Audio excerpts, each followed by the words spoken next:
ગુજરાતના પેટ્રોલ પંપની સ્થિતિ પર સરકારનો જવાબ. પેટ્રોલિયમ મંત્રાલયના સંયુક્ત સચિવે આપ્યો જવાબ. કોઈ પણ પેટ્રોલ પંપ પર અછત નથી. સુજાતા શર્મા તરફથી આ જવાબ આપવામાં આવ્યો છે. અફવાઓથી સાવધાન રહેવા અપીલ કરવામાં આવી છે અને સાથે જ પેટ્રોલિયમ અને કુદરતી ગેસ મંત્રાલયની મહત્વની સ્પષ્ટતા જોઈન્ટ સેક્રેટરી સુજાતા શર્માએ આપી છે સત્તાવાર વિગત. ગુજરાત રાજ્યમાં અત્યારે ક્યાંય ડ્રાય આઉટ નથી. તમામ પેટ્રોલ પંપ સામાન્ય રીતે કામ કરી રહ્યા છે.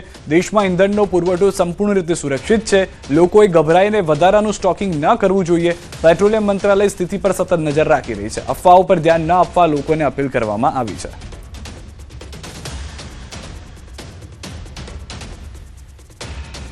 તો કેટલાક લોકો અમદાવાદ છે, રાજકોટ છે કે અન્ય શહેરોની અંદર, ગ્રામ્ય વિસ્તારની અંદર એકાદ પેટ્રોલ પંપની અંદર પેટ્રોલ ન હોવાને કારણે અન્ય પેટ્રોલ પંપ પર જઈ અને લાઈન લગાવી રહ્યા છે. જરૂર કરતાં વધુ પેટ્રોલ નખાવી રહ્યા છે કે જે હાલમાં એક પેટ્રોલ સંચાલક તરફથી પણ કહેવામાં આવ્યું છે. પેટ્રોલ પંપ સંચાલકે પણ કહ્યું કે સામાન્ય રીતે અમે 100 રૂપિયાનું પેટ્રોલ વેચતા હોઈએ છીએ, જે આજે 150 થી પોણા 200 રૂપિયાનું વેચી રહ્યા છે. કારણ કે એવી અફવાઓ ફેલાઈ ગઈ છે, એવી લોકોની અંદર ભીતિ થઈ ગઈ છે કે પેટ્રોલ ખાલી થઈ ગયું છે, જેના કારણે આવું થઈ રહ્યું છે.